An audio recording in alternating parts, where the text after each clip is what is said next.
Welcome to the Science of Fiction HFY Galaxy Tales. Don't forget to like, subscribe, and tap the notification bell so you never miss a new story from HFY Galaxy Tales. Where humanity always finds a way. The cry in the dusty battlefield was quiet now, only smoke rose from the burned metal. Ash covered everything. Broken ships, scattered weapons, lifeless bodies. The war between species had moved on to another place, but something small remained behind. A sound, soft and weak. A cry. Sergeant Cole, a human soldier, paused near the edge of a wrecked alien transport. He heard it again, a whimper. He raised his hand to stop his team. "There's someone alive," he said. He moved slowly toward the sound. His boots crunched over metal and stone. Then he saw her. A small alien child, curled up under a bent piece of armor. Her skin was pale blue.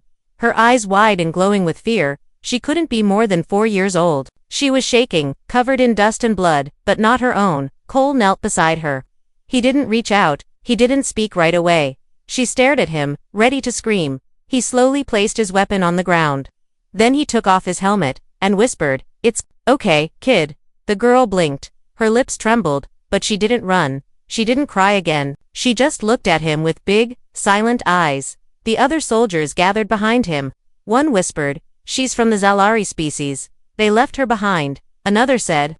Cole felt something twist in his chest. He knew the Zalari. They were cold, tactical. They didn't return for the weak. He slowly offered his hand. The girl didn't move at first. Then, slowly, she reached out. Her tiny fingers touched his glove, and she held on, tightly, like she was drowning.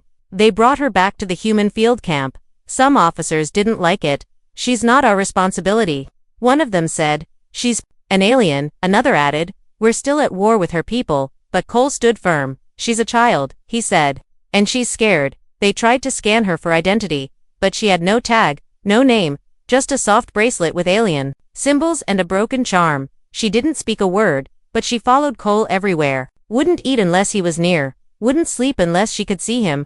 Cole made a bed for her beside his cot. At night, she would curl up with a blanket and the small charm she wore. Once, she reached out and touched his chest.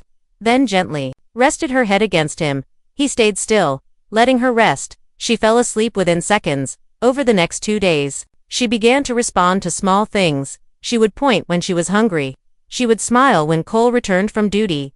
The medics gave her a checkup. She was healthy, just alone, so terribly alone. Cole sat by her one evening and held up a picture of Earth. He pointed to the trees, the rivers, and smiled. "This is home," he said. The girl watched the screen, her eyes wide. Then she pointed to him, then to herself, then to the picture. Cole laughed softly. "You think Earth is your home now?" She didn't understand the words, but she nodded anyway. His commander pulled him aside that night. "This isn't a rescue mission, Cole," he warned. "She's not human." "But she trusted me," Cole said. "She reached for me." The commander sighed. "She sees you as something safe," he said. "You gave her what no one else did, hope." Cole looked back at the small girl sleeping beside the heater. "She deserves better than to be left in the dust," he said. She didn't know his language. She didn't know his world, but when she looked at him, she didn't see a soldier. She saw her last chance. And he wasn't going to let her down. A language of hands and eyes. The alien child didn't speak a single word, but her eyes said everything. They followed Cole wherever he went. Bright, alert, and full of quiet hope. She stayed close, never more than 2 steps away. When he sat, she sat beside him. When he stood, she gently held his sleeve. The other soldiers called her Nova because of her glowing eyes and quiet nature. At night, she would crawl into the small bed next to his cot and fall asleep holding his boot. Cole started teaching her little things. He pointed to a cup and said, "Water." He pointed to himself and said, "Cole." He pointed to her and smiled. She tilted her head, then pointed to herself and made a soft humming sound. He smiled back. "Nova," he said, "that's what we'll call you." She smiled for the first time. Days passed, and Nova began to mimic his gestures. She learned how to ask for food by patting her belly. She touched her lips when thirsty. She pointed at the stars and made a soft sound like singing. Cole would sit with her in the evenings and draw pictures in the dirt trees. Animals, suns, and moons. Nova watched closely and then added her own strange but beautiful symbols from her own world. They didn't share a language, but they spoke through eyes, hands, and smiles. One afternoon, a silver transport ship, landed at the edge of the camp. An alien ambassador stepped out, cold and tall, dressed in dark armor. He was Zelaretha, same species as Nova. The soldiers stood ready as he approached. "I have come to retrieve the abandoned child," the alien said firmly. Cole stepped forward. Nova hiding behind his leg. "She's not a package," he said. "She's a child. She is Zelari property." The ambassador replied, "Return her." Nova began to shake. Her hands trembled. Her eyes filled with fear. Cole knelt and turned to her. "You don't have to go if you don't want to," he said gently. Nova looked up at him, then turned to the ambassador and made a soft, defiant sound. She didn't run to him. She clung tighter to Cole. The ambassador's tone grew colder. "She must return to her people. She has chosen," Cole said, standing now. "And her people didn't choose her." Other soldiers moved in closer, silent but firm. The ambassador narrowed his eyes, then turned without another word and left. The ship lifted off. Minutes later, Nova watched it go, then leaned into Cole's chest and sighed. That night, she reached out and traced her small fingers over his name tag. "Cole," she whispered for the first time. His heart almost stopped. "You said my name." He smiled, eyes wide.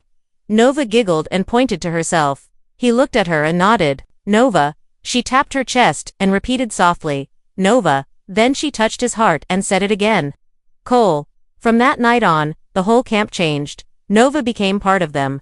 She helped carry tools, brought small items from tent to tent. She learned new words, slowly but surely. Every day, she added something new. A wave, a laugh, a hug. Cole kept a notebook of her signs and words. He shared it with medics and translators. "This," he said, "is what peace looks like, not a treaty, not a line on a map, but one child learning to speak love in another language." Nova may not have been born human, but now, everyone could see it in the way she walked, the way she smiled, and the way she said his name. She had chosen humanity, and humanity had chosen her back. Asterisk. The family she chose the day came too soon. A message arrived from the United Human Council. "An agreement has been reached," it said. "The Zelari demand the child's return."